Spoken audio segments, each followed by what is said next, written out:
Hey, and thank you for standing by. Welcome to the MongoDB's first quarter fiscal year 2025 earnings call.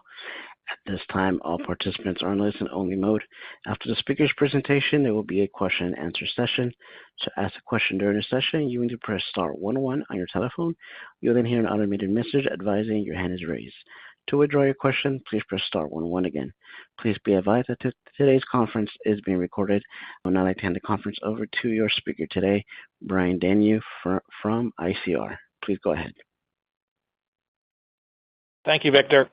Good afternoon, and thank you for joining us today to review MongoDB's first quarter fiscal 2025 financial results, which we announced in our press release issued after the close of market today. Joining me in the call today are Dev Ittycheria, President and CEO of MongoDB, and Michael Gordon, MongoDB's COO and CFO. During this call, we will make forward-looking statements, including statements related to our market and future growth opportunities, our expectations for the macroeconomic environment in fiscal 2025, and the impact of AI, the benefits of our product platform, our competitive landscape, customer behaviors, our financial guidance, and our planned investments and growth opportunities. These statements are subject to a variety of risks and uncertainties, including the results of operation of financial conditions, that could cause actual results to differ materially from our expectations. For a discussion of the material risks and uncertainties that could affect our actual results, please refer to the risk factors described in our annual report on Form 10-K for the period ended January 31st, 2024, that was filed with the SEC on March 15th, 2024. Any forward-looking statements made in this call reflect our views only as of today, and we undertake no obligation to update them except as required by law. Additionally, we will discuss non-GAAP financial measures on this conference call. Please refer to the tables in our earnings release on the investor relations portion of our website for a reconciliation of these measures to the most directly comparable GAAP financial measures. With that, I'd like to turn the call over to Dev. Thanks, Brian, and thank you to everyone for joining us today. Before we dive into the quarterly results, I'd like to take a step back and remind everyone of MongoDB's foundational and durable technology advantage.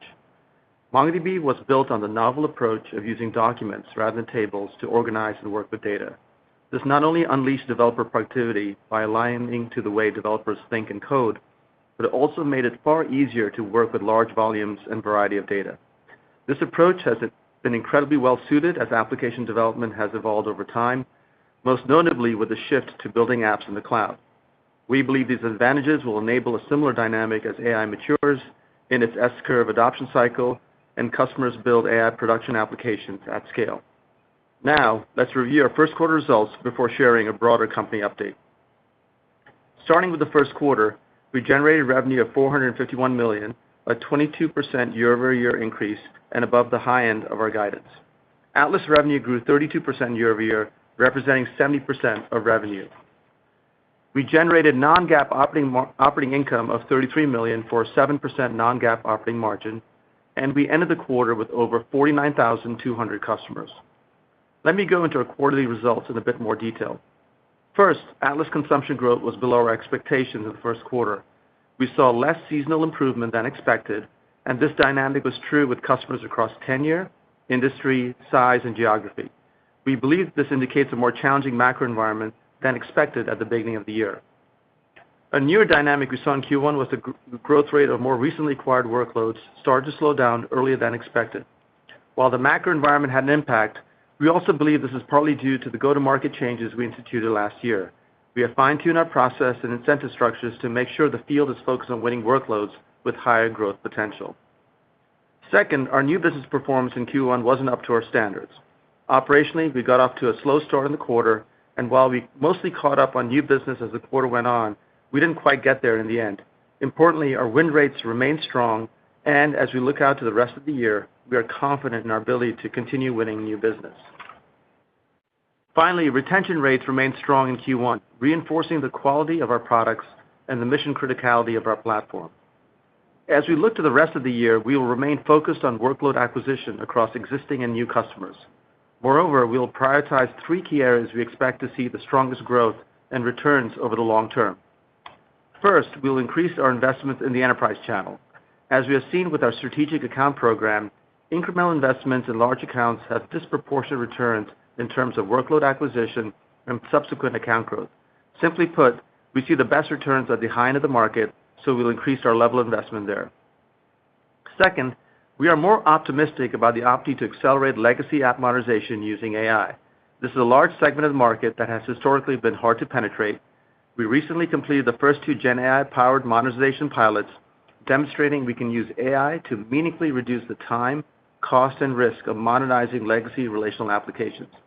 In particular, we see that AI can significantly help with analyzing existing code, converting existing code, and building unit and functional tests. Based on our results from our early pilots, we believe that we may be able to reduce the effort needed for app modernization by approximately 50%. We have a growing list of customers across different industries and geos who want to participate in this program. Consequently, we will be increasing our level of investment in this area. Third, although it's still early in terms of customers building production-ready AI apps, we want to capitalize on our inherent technical advantages to become a key component of the emerging AI tech stack. Customers tell us that our document-based architecture is a powerful differentiator in an AI world. The most powerful AI use cases rely on data of different types and structures, such as text, image, audio, and video. The flexibility required to handle a variety of different data structures is fundamentally at odds with legacy databases that rely on rigid schemas, which is what makes MongoDB's document model such a good fit for these AI workloads. Recognizing there are other critical elements of the AI tech stack, we are leveraging partners to build an ecosystem that will make it easier for customers to build AI-powered applications. Earlier this month, we launched the MongoDB AI Application Program, or MAP, a first-of-its-kind collaboration that brings together all 3 hyperscalers, foundation model providers, generative AI frameworks, orchestration tools, and industry-leading consultancies. With MAP, MongoDB offers customers reference architectures for different AI use cases, pre-built integrations, and expert professional services to help customers get started quickly. Today, we are announcing that Accenture is the first global systems integrator to join MAP and that it will establish a center of excellence focused on MongoDB projects. We will continue expanding the program through additional partnerships and deeper technical integrations. We are excited to pursue these significant growth opportunities. While the timing of when these drivers will impact our results will vary, we're confident that they will support higher growth rates for our business over time. Underpinning our success to date and our future growth opportunities is our product leadership. Early this month, at our New York User Conference, we announced a number of innovations to address important customer needs. We introduced MongoDB 8.0, which will deliver up to a 60% performance improvement over our last release, while also materially enhancing our sharding functionality. This will allow our customers to build highly performant, scalable, and resilient applications. We announced that we'll bring full-text search and vector search to our community server offering, showcasing our commitment to open source and bringing our Run Anywhere strategy to the age of AI. Finally, we unveiled the general availability of Atlas Stream Processing, demonstrating our commitment to expanding the capabilities of our developer data platform and ensuring that MongoDB is the best platform to build real-time, highly distributed applications across a broad range of industries. Now I'd like to spend a few minutes reviewing the adoption trends of MongoDB across our customer base. Customers across industries around the world are running mission-critical projects on MongoDB Atlas, leveraging the full power of our developer data platform, including Michelin, Meltwater, and Toyota Connected. Toyota Connected, an independent Toyota company focused on innovation, AI, data science, and connected intelligence services, migrated to MongoDB Atlas after experiencing reliability issues with their original legacy database system. The team selected MongoDB Atlas for its ease of deployment, reliability, and multi-cloud and multi-region capabilities. Toyota Connected now uses Atlas for over 150 microservices. Their solution benefits from 99.99% uptime with Atlas as a platform for all data, including mission-critical vehicle telematics and location data needed for emergency response services. MongoDB is Toyota Connected's database of choice for all future services as they explore vector and AI capabilities, knowing they'll get the reliability and scalability they need to meet customer needs. Donghua, Morningstar, and Sega are turning to MongoDB to modernize applications. MongoDB Atlas serves as the backend for Sega Europe's customer portal platforms. The video game and entertainment company uses data in the customer portals to track and analyze customer churn, along with users' gaming cadence and geographic location. When Amazon DynamoDB wasn't providing the necessary flexibility or ability to handle complex queries, they migrated to MongoDB to better manage the variation of schemas within customers' records. Within 2 weeks, they had a prototype for a fully functioning database, and the Sega team can now analyze extensive data to inform product development, and keep customers engaged. Enterprise and startups use MongoDB to deliver the next wave of AI-powered applications to their customers, including ACI Worldwide, DevRev, and Novo Nordisk. By harnessing GenAI with MongoDB Atlas Vector Search, Novo Nordisk, one of the world's leading healthcare companies, is dramatically accelerating how it quickly can get new medicines approved and delivered to patients. The team responsible for producing clinical study reports turned to Atlas when the original relational database wasn't capable of handling complex data and lacked the flexibility needed to keep up with their rapid feature development. Now, with GenAI and the MongoDB Atlas platform, Novo Nordisk gets the mission-critical assurances it needs to run highly regulated applications, enabling them to generate complete reports in 10 minutes rather than 12 weeks. In summary, our performance in Q1 was mixed. While Q1 has implications for our financial results for the rest of fiscal 25, which Michael will cover, the tenor of our customer conversations, especially in the enterprise segment, has never been stronger. Our customers recognize that modernizing legacy applications is no longer optional in the age of AI and are preparing for a multi-year journey to accomplish that goal. They see MongoDB as a key partner in that journey. We are well positioned to be a key beneficiary as organizations embed AI into the next generation of software applications that transform their business. With that, here's Michael. Thanks, Dave. I'll begin with a detailed review of our first quarter results and then finish with our outlook for the second quarter and full fiscal year 2025. First, I'll start with our first quarter results. Total revenue in the quarter was $450.6 million, up 22% year over year and above the high end of our guidance. Shifting to our product mix, let's start with Atlas. Atlas grew 32% in the quarter compared to the previous year and now represents 70% of total revenue, compared to 65% in the first quarter of fiscal 2024 and 68% last quarter. We recognize Atlas revenue primarily based on customer consumption of our platform, and that consumption is closely related to end-user activity of the application. In addition, as we communicated last quarter, Q1 was the first quarter we saw the expected significant decline in revenue from unused Atlas commitments, making this quarter a tough comparison both sequentially and year over year. Let me provide some additional context on Atlas consumption in the quarter. Following our guide in March, week-over-week consumption growth was below our expectations. Consumption improved compared to Q4, but was below the seasonal strength we saw in Q1 of last year. As Dave mentioned in his remarks, we saw a smaller than expected improvement across all customers, regardless of industry, geography, or tenure, indicating that we were operating in a softer macro environment. In addition, we observed a smaller contribution from recently acquired workloads. While we acquired a record volume of workloads last year, and those cohorts initially performed in line with our expectations, we are now seeing those cohorts grow more slowly than expected. Having analyzed the data, we believe that in the process of winning increased workload volumes, we unintentionally lost some focus on workload growth potential, and we've made adjustments in our processes and incentives to strike a better balance. Turning to non-Atlas revenue, EA came in modestly ahead of our expectations in the quarter as we continue to have success selling incremental workloads into our existing EA customer base. EA revenues declined sequentially as expected, since EA is primarily an upselling motion into existing customers, and in Q1 we have a seasonally lower EA renewal base. In addition, despite the outperformance, it's worth noting that revenue contribution from multi-year EA contracts in the quarter was lower than expected, reflecting the current macro environment.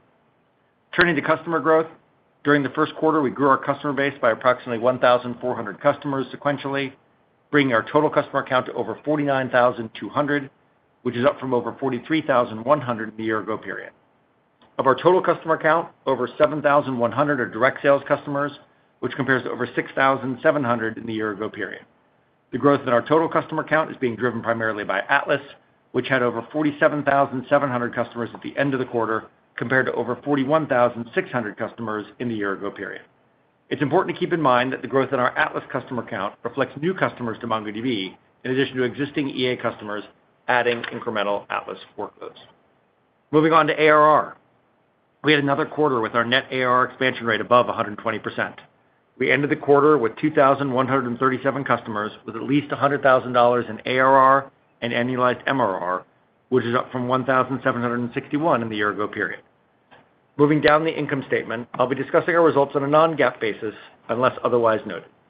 Gross profit in the first quarter was $337.8 million, representing a gross margin of 75%, which is down from 76% in the year-ago period. Our year-over-year margin decline is primarily driven by Atlas growing as a percent of the overall business. Our income from operations was $32.8 million, or a 7% operating margin for the first quarter, compared to a 12% margin in the year-ago period. The primary reason for our more favorable operating income results versus guidance is our revenue outperformance. Net income in the first quarter was $42.7 million, or 51 cents per share, based on 83.2 million diluted weighted average shares outstanding. This compares to a net income of $45.3 million, or 56 cents per share, on 81.5 million diluted weighted average shares outstanding in the year-ago period. Turning to the balance sheet and cash flow, we ended the first quarter with $2.1 billion in cash, cash equivalents, short-term investments, and restricted cash. Operating cash flow in the first quarter was $63.6 million, driven by seasonal strength in collections.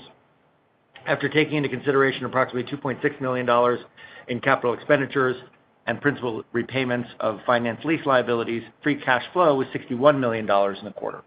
This compares to free cash flow of $51.8 million in the first quarter of fiscal 2024. I'd now like to turn to our outlook for the second quarter and full fiscal year 2025. For the second quarter, we expect revenue to be in the range of $460 million to $464 million. We expect non-GAAP income from operations to be in the range of $35 million to $38 million, and non-GAAP net income per share to be in the range of 46 cents to 49 cents, based on 84.6 million estimated diluted weighted average shares outstanding.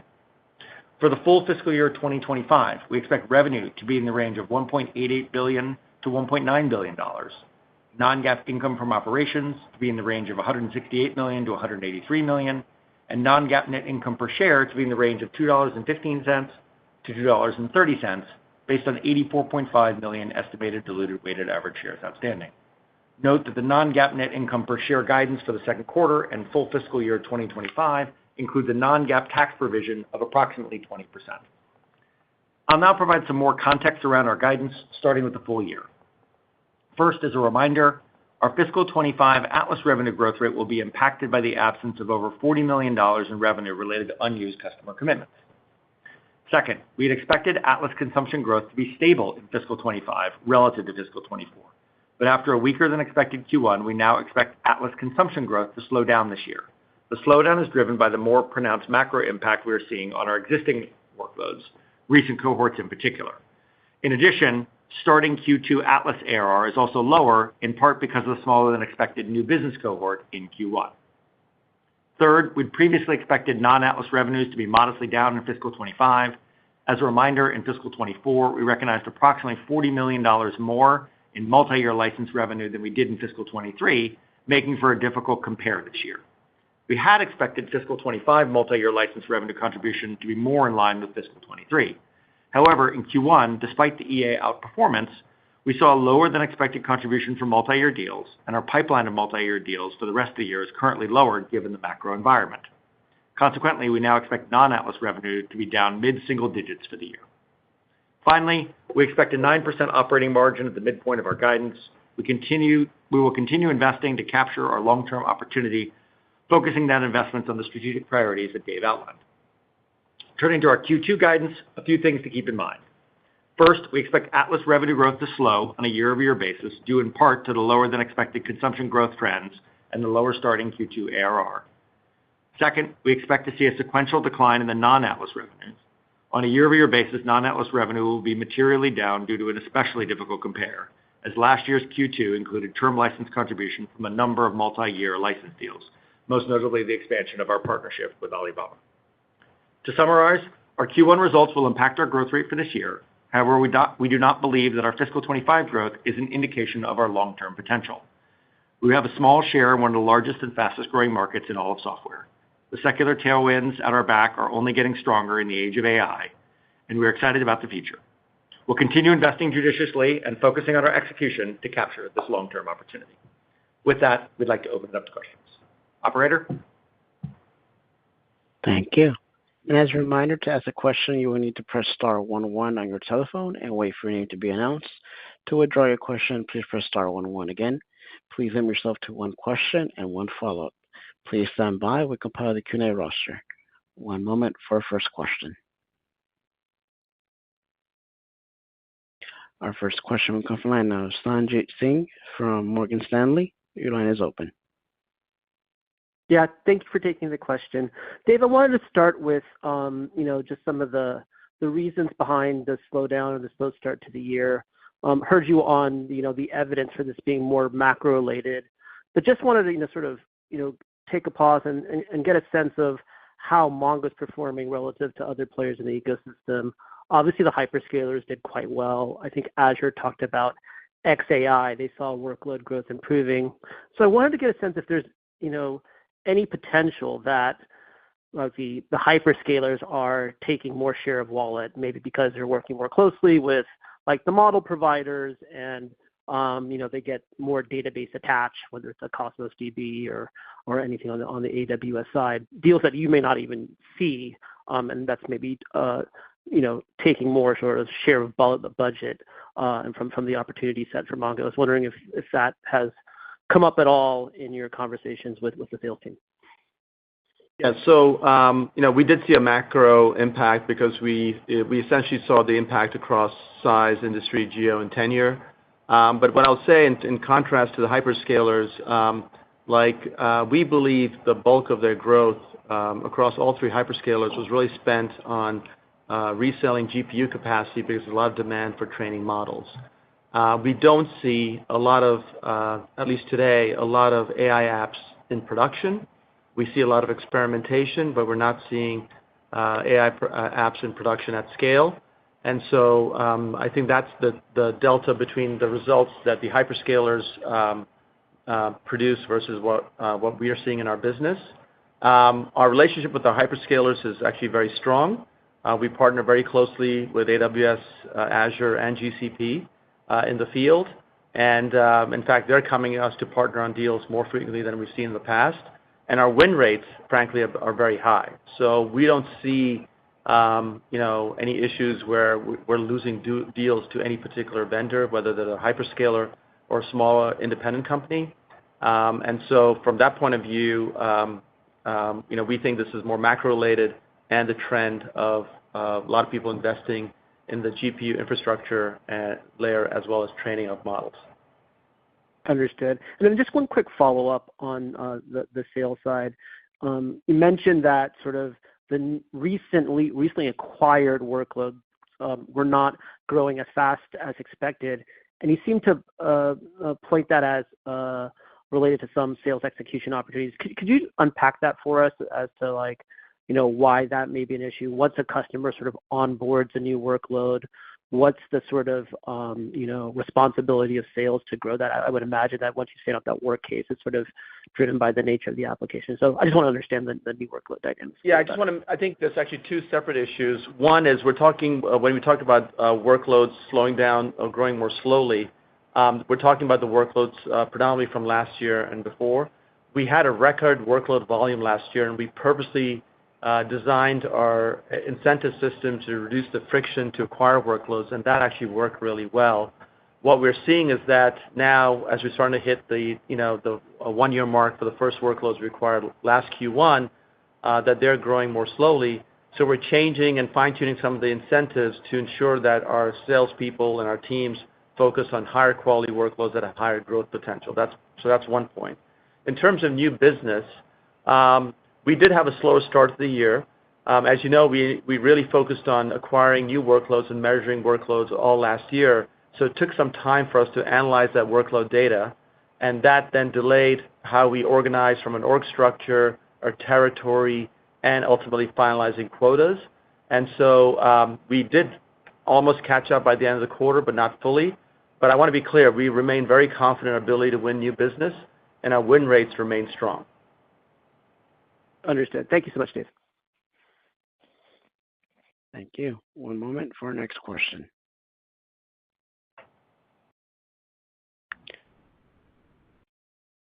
And our next question will come from the line of Raimo Lenschow from Barclays. Your line is open.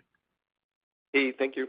Can I stay on that subject, Dave, a little bit? So if you think about, there's some of the stuff you just talked about is kind of in your own control, and then there's macro. Like if you think about what was the more important driver here, the macro side or the side that kind of you influence? Can you speak to that, that we try to understand that better? And when did macro show up for you as well during the quarter? I would say, obviously, based on expectations, the consumption was worse than we had expected when we guided at the end of Q4, based on our Q4 results. And the reason, we firmly believe there's a macro impact is because we saw that slowdown happen across different sizes of customers, across different industries, across different geos, and also across the tenure of our customers. There's also, the usage growth was definitely slower compared to a year ago period. So that's what gives us a belief that this was a macro issue. And then the new business issue was really, as I said, we almost caught up, but it was really operationally getting our organization in place and quotas in place. And, we definitely learned from that, and we have changed our planning process so that we don't repeat the same mistake again. But that was the execution issue that I would say that we went through in Q1 with a slower start to the year. Yeah. Okay, perfect. Thank you. And then, Michael, if you think about the year from an OpEx perspective, obviously, your revenue is coming down a little bit. How do you think about the investment cadence now? I mean, one way is to think revenue is coming down, so I need to do something about the cost. The other thing is there's a big AI opportunity, so I need to keep investing. Where are you coming out there? What's your kind of puts and takes there while you think about through that? Sure, yeah. And obviously all this thinking is embedded in the guide. And so what the guide reflects is, if you think about sort of the remainder of the year, a similar amount of investment. And I think to your point, we're very much running the business for the long term. And even if there are, if we have a reduced revenue outlook compared to where we were 90 days ago, none of that changes the long-term opportunity for us. And so we want to continue to make sure that we're investing for that long-term opportunity. Dave also highlighted 3 specific areas that are particularly high value. And so what we'll do to spend within that, or to live within that existing kind of target spend envelope, is reprioritize those 3 things that Dave said to make sure that what we're investing in are the things that are most likely to move the needle and support long-term growth. Okay, perfect. Thank you. Thank you. One moment for our next question.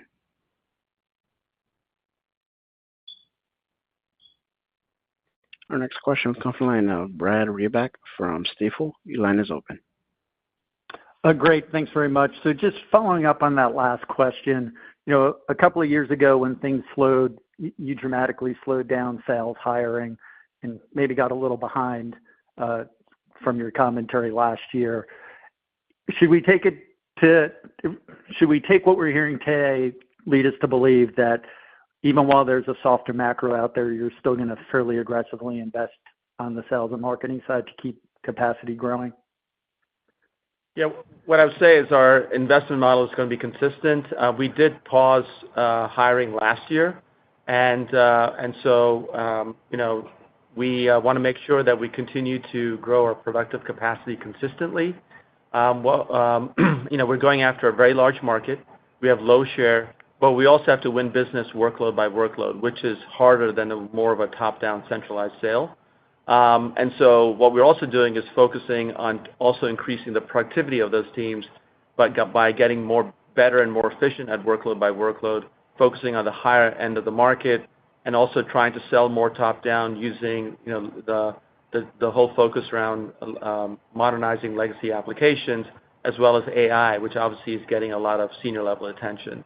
So, we definitely believe the long-term growth prospects are strong, and so that's why we want to continue to invest in building out sales capacity. Great. And on the volume versus potential of deals, we'll say, or workloads, as you talked about last year, a lot of volume, maybe the potential wasn't as high for those workloads to grow. Can you give us a sense of the types of workloads that weren't growing as fast, or what gives you confidence that you've really identified those types of workloads that can get you back to high potential? Thanks.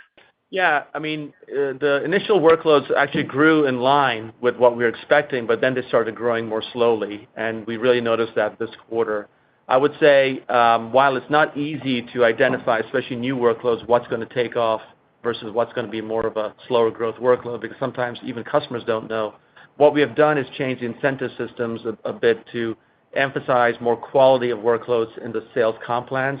So by definition, they're very incentivized to really push for the higher growth workloads, and they can get, not perfect data, but a lot better data by working more closely with customers to understand which are more of the critical workloads versus more of the tertiary workloads. Got it. Thanks very much. Yeah, and maybe, Brad, just to sort of connect the dots, just to make sure that everyone's following, is that as we successfully got more volume, right, because we've got low share in this big market, one of the things that we did that helped us do that is reduce, friction, up front. An unintended consequence of reducing friction is you actually have less information about everything, right? So if you're a sales rep and you're trying to prioritize your time, that was an unintended consequence. So what Dave is talking about will help address that. Perfect. Appreciate it. Thank you. One moment for our next question.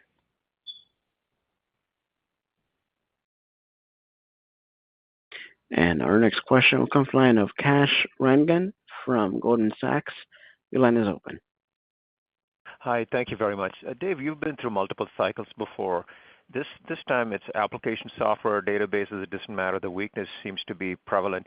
As you take a step back, what do you think is really going on? And then one for you, Michael.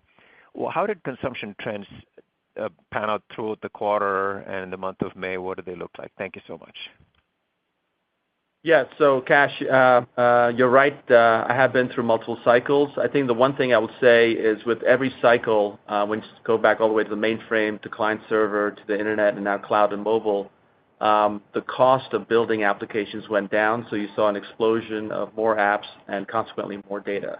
And I think with AI, you're going to see a step-fold increase in the number of apps and the number of, amount of software that's being built to run businesses, et cetera.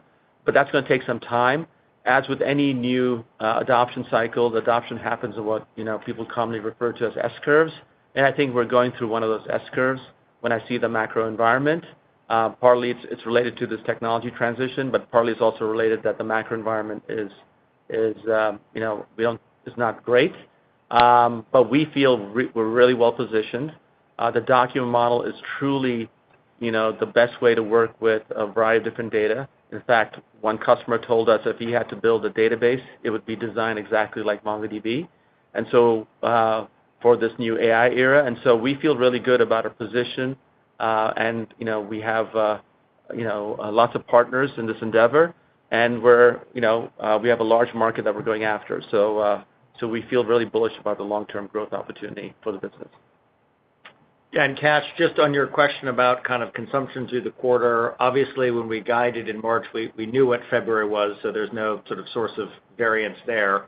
And typically, so what that sort of means is that March and April is where we were expecting to see additional, kind of that seasonal rebound that we've talked about. We didn't see that as strongly.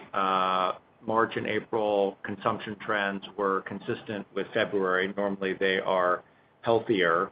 And so that's sort of the first piece of it. And then secondly, to your question around May was also consistent, indicating sort of stability. May is typically, in line. I guess the other thing that I would say, just for those who follow the story closely, is you will know or recall that Q2 as a quarter is generally a seasonally lower quarter relative to Q1, but that tends to happen after May. And so May being in line with what we saw and being consistent with what we saw in Q1 would be the typical pattern, and that's what we saw showing that sort of consistency. So hopefully that helps.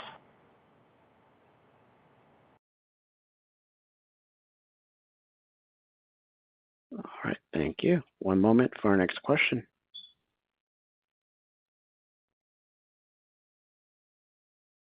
And our next question will come from the line of Karl Keirstead from UBS. Your line is open. Oh, thank you. Maybe I'll direct these to Dave. Dave, I know it's hard to get into the heads of your customers and understand their behavior, but I guess the spirit of this question is when you say macro, what do you mean exactly? What are the customers telling you is the root cause? Is it a sensitivity to rates or consumer end market weakness? Are you able to pinpoint what it is? And then maybe part two, one easy alternative explanation to macro is that AI has become such a big issue for CIOs and boardrooms that it might be crowding out other spend. Do you feel like there's any credence to that thesis? Thank you for both, Dave. Yeah. So thanks for the question, Carl. So what we talk about macro, remember, ultimately we're a database or a data platform, and the usage of our platform is directly or very tightly correlated to the performance of the end customer's business. If they're selling 100 widgets a week and all of a sudden now they're selling 80 widgets a week, that will mean that they're using the database less intensely.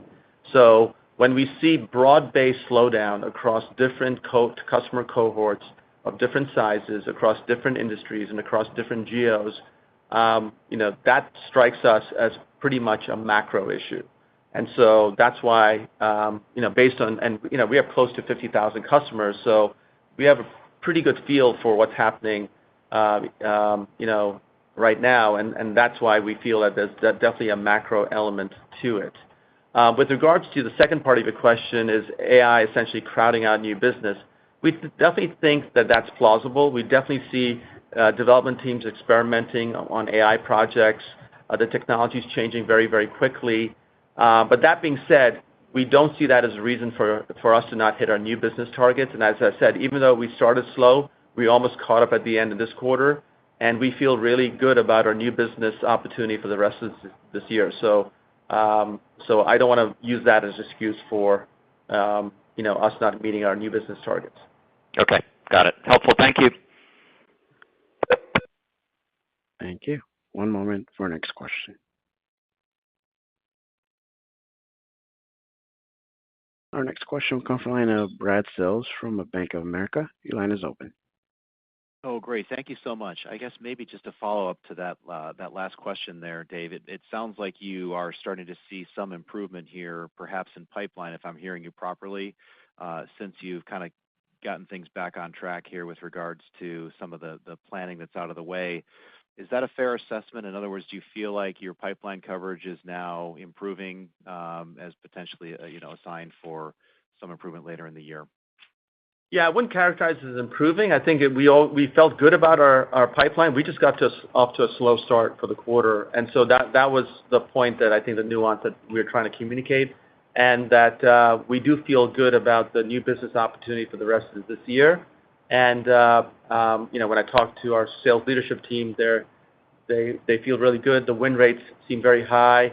Our competitiveness against different types of competitors is strong. So our new business opportunity is strong. I wouldn't say it's suddenly improved. It's just that we got off to a slow start to Q1.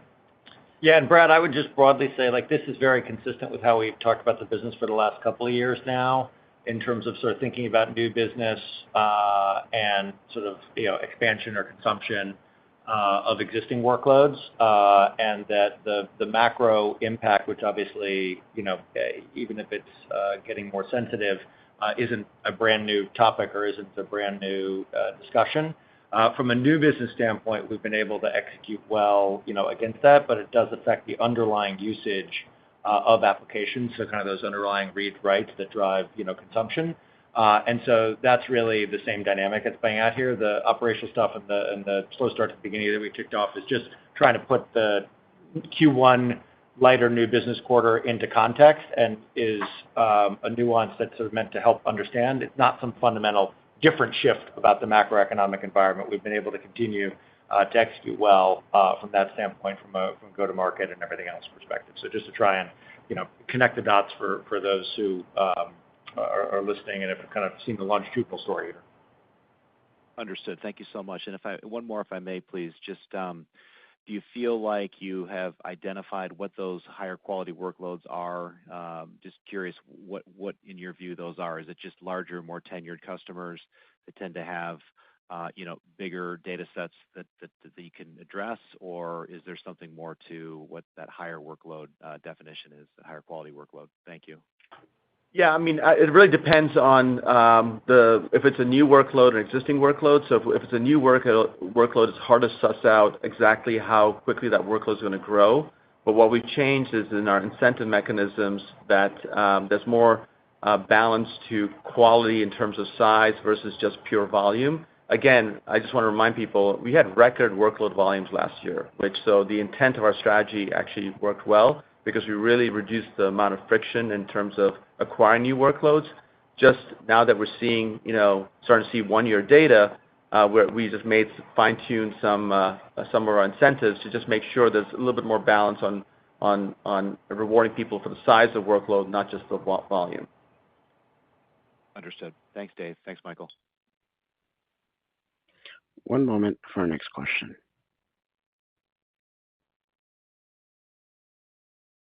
Our next question will come from the line of Tyler Radke from Citi. Your line is open. Yeah, thanks for taking the question. Just to follow up on in terms of the consumption weakness that you saw in the quarter, I guess could you help us understand, is this more driven by kind of the end applications seeing less usage? Do you think that this is, specific, optimizations that customers are putting in place, or maybe it's just, slower pace of application modernization across those customer bases, given, the tight budget environment? If you could just kind of pinpoint where you're seeing that consumption expansion softness the most. Yeah. So when you talk about consumption weakness, it is, in our view, the end applications usage slowing down, which is in some ways a proxy for our end customers' businesses slowing down. And it's not new business because this is consumption of existing workloads. And you have to remember, we never saw really optimization as a major dynamic in our business last year. So it wasn't a headwind last year, so it's not really a tailwind this year. And so that is not a major dynamic in our business relative to other consumption-oriented businesses that obviously you track. Yeah, and Tyler, I think we said this in the prepared remarks, but again, just to make sure that we hit this point, if you think about the slower growth in Atlas consumption that we saw, we talked about how if you look on a year-over-year basis, the underlying usage, right, think like, reads and writes, that grew more slowly this year as well. And as we've talked about, there tends to be a tight linkage between those two, given sort of the way that our value proposition works. Okay, helpful. And Michael, on the guidance here, obviously, I'm sure you don't like lowering guidance, but considering you did it here, and hopefully this is the last time this year, can you just remind us what you're assuming from a consumption pattern? I know you said that this year is obviously starting off slower than you expected, and kind of behind seasonal trend versus last year. Like, what are you doing from an adjustment perspective? Are you taking kind of a worst case scenario? Are you looking back, maybe a couple years back when consumption trends were even worse? Just help us understand what's embedded and what level of conservatism you're applying. Thank you. Yeah, so happy to help you walk through. Obviously, we went through the fiscal 25 guide in a fair amount of detail when we guided back in March, and so maybe I'll kind of call out the things that have changed since then, in terms of our understanding. Obviously, first and foremost, the Q1 results, being the biggest piece. So as we've talked about, consumption and consumption growth trends tend to be the biggest near-term factor when you look out at the business. So we saw those lower, as we mentioned, in March and April than what we expected. May, as I mentioned, is consistent with that, and so we've assumed that same level persists throughout the year. So we haven't assumed a recovery, and nor have we assumed a deterioration. I think the other thing within Atlas that's important to keep in mind as you think through kind of the impacts are in part because of that lower expansion in Q1, and then also the smaller new business cohort within Atlas in Q1. The starting Q2 ARR is lower, and that compounds over the course of the year, right? So we spent a bunch of time last year talking about how Q1 was a particularly strong quarter, and given, the math of compounding, that wound up being the gift that kept giving throughout, the year from an absolute revenue number perspective, even if we saw, different consumption trends. That will work the same way this year, but sort of in reverse, right? With a softer growth in Q1, that will compound as you think about it relative to, your full year guide. And so that's, baked in to the math and the equation. And the third thing that I'd call out is I referenced EA. EA did have a stronger Q1 and outperformed relative to our expectations. But despite that outperformance, we actually saw fewer multi-year deals. And in the current macro environment, when we look out, we think there's reason, to believe that Q1 wasn't a fluke, and that will be a headwind. And so when you think about the 606 dynamics associated with Enterprise Advanced, we factored that into account as well. And so those are really the three key things that make up the inputs into the fiscal 25 updated guide. Thank you. Thank you. One moment for our next question.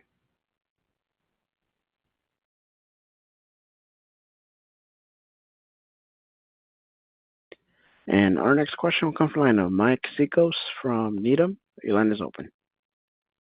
Thanks for taking the questions, guys. I have two, and I'll start with the first one here, just to be clear, but I want to make sure I'm interpreting this properly. On the slower growth from those newly acquired workloads last year, is the takeaway that the sales team wasn't necessarily acquiring the quote-unquote right type of workload because MongoDB sounds like it had over-indexed toward focusing on the volume of these newly acquired workloads over quality? Is that a fair characterization or takeaway from what we're hearing today? Potentially. I mean, I would say that we obviously have learned a lot, and so we really indexed on volume because, as in past years, when you have a portfolio of workloads, you're not sure which workload is going to take off, and that's, been the growth driver of our business. And I'll just remind you, 5 years ago, we were 1/10 of the size of our business today. So that's, our strategy has been to acquire workloads as quickly as possible, and we wanted to make it even easier for customers to, for us to win workloads so customers could use our platform.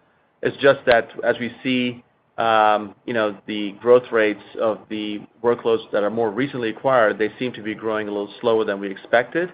And so we're just making some refinements. I don't want to suggest that this is some major pivot or kind of change in direction. It's just some some refinements in terms of our incentive system to reward salespeople for workloads that grow that grow fast. And so, we think that's the appropriate response here. Got it. And I think my follow-up, again, I'm trying to get this from the outside in, but I'd appreciate any color. Like, understand the refinement here on looking at those workloads that grow faster, but I think Michael had made the earlier point as well that because of this go-to-market effort, you almost by default have less visibility into that customer because you have reduced the friction to adopt. So can you help me think about how you guys are refining that focus on acquiring those right workloads, just given that reduced visibility we have? Well, I think it's really tied to the three priorities we outlined. So one, we're devoting more resources to the enterprise segment of the market. Well, we've seen great success there. We have lots of customers who spend 8 figures with us. We have lots of customers, a lot of customers who spend 7 figures with us, and we just see the returns on that segment be very, very strong. So we're obviously focused on that segment of the market. We talked about this focus on this kind of segment of the market that's historically has been hard to crack. These legacy workloads run mission-critical portions of these large businesses, but frankly, some of those developers have retired or left, and people are scared to make change because the time and the risk and the cost to do so can be quite difficult and risky. And so essentially, by using AI, we've done some pilots, we can dramatically reduce the cost and time to make these migrations happen. So that's generating a lot of interest. And for customers, they're feeling a lot of pressure because the cost of bearing those legacy applications is very high. There's increasing regulatory and compliance pressures to upgrade those applications. Some of these technologies are end-of-lifing, so they have a compelling reason to take action. And they want to also essentially position these apps to be AI-enabled, and they can't do that with the legacy architectures that they have. So there's a whole set of reasons that these customers are interested in kind of migrating. And those workloads are definitely, by definition, bigger. And then, as I said, the third category is all about positioning ourselves for the coming set of AI apps that will come to production. Well, the other thing, Mike, just not to get lost in the details, but I wouldn't quite use the word visibility, but I do think if you think about it this way, if you're going through the process of negotiating a commitment with a customer, you're going to get an enormous amount of information from that customer about the workload and about everything else. And so when you're moving in a frictionless manner to get more workloads, you won't get all of that information. It's still possible with intent and purpose and incentives to get some of that information, and getting that little bit of relevant information is dramatically different than getting a commitment, right? And so that's the balance that we're trying to strike and that we're continuing to iterate as we learn here. Yeah, and also just want to add, it's not that we're anti-commitments, but we want the customer to feel like, okay, I see enough volume either through this one workload or through the multitude of workloads they have to make a bigger commitment, and it's a much more natural conversation than trying to prematurely force a commitment when the customer themselves may not know how quickly that workload is going to grow, and so consequently will struggle to figure out what kind of commitment they want to sign up for. Got it. Thank you for fleshing that out for me. I really appreciate all the detail. Thank you. Thank you. And as a reminder, that's star 11 for questions, star 11. One moment for our next question. Our next question will come from Brent Bracelin from Piper Sandler. Your line is open. Thank you. Good afternoon. Michael, wanted to go back to the slow start to new business. How much of that was internal versus a change in the external selling environment that created the slow start, be it lengthening sales cycles, longer close times? Just trying to think through the internal versus external factor there. Internal. Okay. Internal very clear. Walk through. Yep. Yeah. That's helpful color. And then, Dave, for you, as we think about the business, where we're seeing a slowdown across the broader application software space, it does feel like there's a AI crowding out effect here temporarily. But as we think about the next year and what you can control to drive maybe an acceleration in the business a year from now, what are the things you're focused on reposition this company for improving growth next year? Yeah. So, again, just to go back, I mean, we're going after a very large market. We have low share, but we have to acquire business workload by workload, which is, harder than, say, getting a broad-based decision, of a company just standardizing a technology across the enterprise. The base is growing, but it is slowing over time. And the key to us then is, the pace of workload acquisition. So one of the things that we're doing is, as I said earlier, is that we are growing our productive capacity and trying to do that consistently. We did pause last year, but we're investing this year. We're also trying to increase the productivity of that sales organization by getting better and more efficient at increasing the pace at which we can acquire workloads. Focusing on the large segment or the large enterprise segment will help that. We also are trying to sell more top-down. The whole focus on legacy app modernization is really elevating our conversations with senior-level customers because they are in such pain right now that they want to talk to us, and they're quite excited about the results that we've produced in some of these pilots. And we're talking to customers who are interested in really engaging with us in the program. And then obviously AI is also top of mind for senior level executives, and and we're using that as a way to also sell more top down.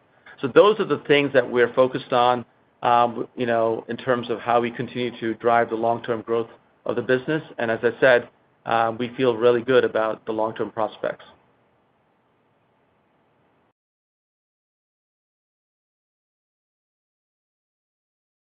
Thank you.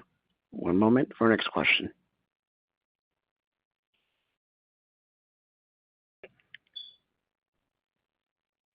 Our next question will come from the line of William Power from Baird. Your line is open. Okay, great. Thanks for taking the question.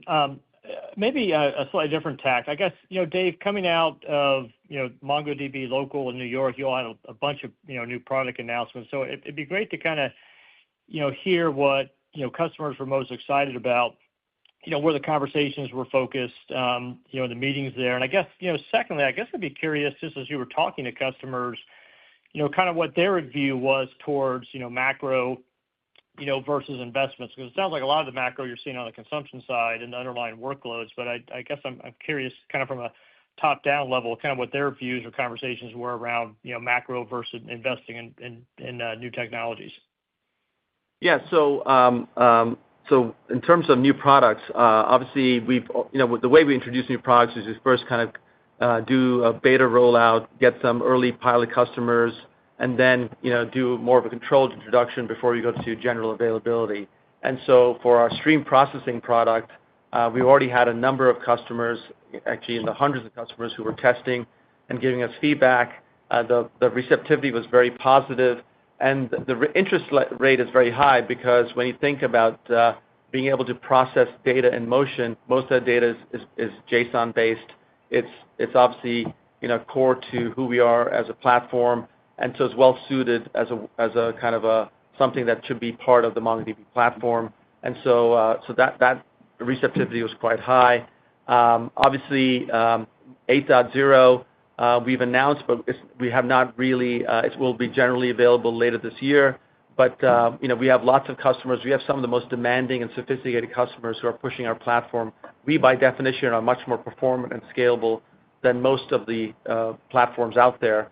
So by definition, we have customers who really push the envelope, and they're really excited by the fact about the performance gains that we're delivering, because that will only help them in terms of what they want to do. And then in terms of the new products that we are, in terms of full text search and vector search that we're introducing to the community, they're really excited because in many places for our prospects, that's where they start. They start with a community version before they say move to Atlas or move to EA. And so by basically allowing them to start using these new products when they're in the early prototyping and development phase of their project, is actually net goodness for them, because then they can kind of start, using all our products right from the gate versus having to start and then, add on these other products later. So from that point of view, the sentiment and the positivity is very high. With regards to the macro environment, I would say two things. One, at the high end of the market, there's no question that customers are very cost conscious. And so I think that's playing out just because of, everyone's kind of watching their pennies. And so, we like the fact that we're very, on a price performance basis, a very attractive platform. But there's no question that customers are mindful about costs in this new kind of macroeconomic era. And then on the lower end of the channel, it's also not a shock to say that obviously smaller customers are having more difficulty raising capital, and consequently they have to be also more judicious about how they spend money, and that also obviously factors in terms of how much they can spend on their own internal technology stack. That's helpful. Thank you. Thank you. One moment for our final question. And our last question will come from the line of Patrick Colville from Scotiabank. Your line is open. Hi, this is Joe Vandrick on for Patrick Colville. So it seems like excitement on application modernization has picked up a little bit, and it's now a key focus. So I'm curious, how are you defining and tracking success with the Relational Migrator product? Yeah, so for those of you who may not know the full story, let me explain. So we have an existing Relational Migrator product that allows people to essentially migrate data from legacy relational databases and does the schema mapping for them. The one thing it does not do, which is the most cumbersome and tedious part of the migration, is to auto-generate or build application code. So when you go from a relational app to an app built on MongoDB, you still have to essentially rewrite the application code. And for many customers, that was the inhibitor for them to migrate more apps because that takes a lot of time and a lot of labor resources. So our app modernization effort is all about, or using AI is all about now solving the third leg of that stool, which is being able to reduce the time and cost and effort of rewriting the app code, all the way from analyzing existing code, converting that code to new code, and then also building the test suites, both unit tests and functional tests, to be able to make sure the new app is obviously operating and functioning the way it should be. And so those parts of the equation is what we are excited about, because now AI can really help reduce the cost and complexity of rewriting app code. And that's why customers are getting more excited, because the lower you reduce the cost for that migration or the switching costs, the more apps you can then, by definition, migrate. And so that is something that we are very excited about. I will caution you that it's early days. You should not expect some inflection in the business because of this, but we're really excited about the opportunity, and we're also really excited about the fact that it gives us access to very senior decision makers, because they, by definition, can make decisions quickly around what to do and what not to do. Got it. And one more, if I could get it in. Total customer count continues to grow at a pretty decent pace, and so does the customer count, over 100,000 customers. But it looks like the direct sales customer count growth has tapered off a little bit. Could you talk through if that's just a function of going after more strategic customers, or if it is maybe something else? Thanks. Yeah, we're definitely interested in continuing to acquire customers. Obviously, we have a lot of our existing customers are still vastly underpenetrated in. So our biggest growth opportunities in the near term are actually winning more workloads in our existing customer accounts. And as I mentioned, we have lots of 8-figure customers and lots of 7-figure customers, along with the 6-figure customers. So we know that once you get in, and we can kind of win a lot more business in those accounts. But we do have teams focused on acquiring new logos.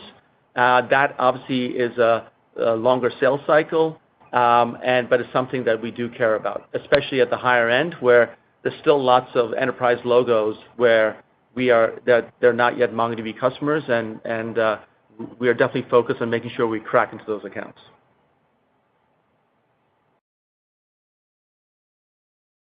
Thank you. And with that, I'll turn it back over to our CEO, Dave, for closing remarks. Well, I want to thank everyone for joining us today. Just to kind of summarize the call, we are tempering our outlook for the rest of this year due to a more challenging macro environment. We are focusing more resources on the high end of the market, accelerating legacy app modernization using AI, and cementing our position as the platform of choice for next-generation AI applications. And we'll invest judiciously in these priorities through the rest of this year. We also remain confident in our foundational and durable technology advantage, which has been well-suited as application development has evolved over time, and we believe this advantage will remain as customers build AI production apps at scale. Thank you for joining us, and we'll talk to you soon. Take care. Thank you for your participation in today's conference. This does conclude the program. You may now disconnect. Everyone, have a great day.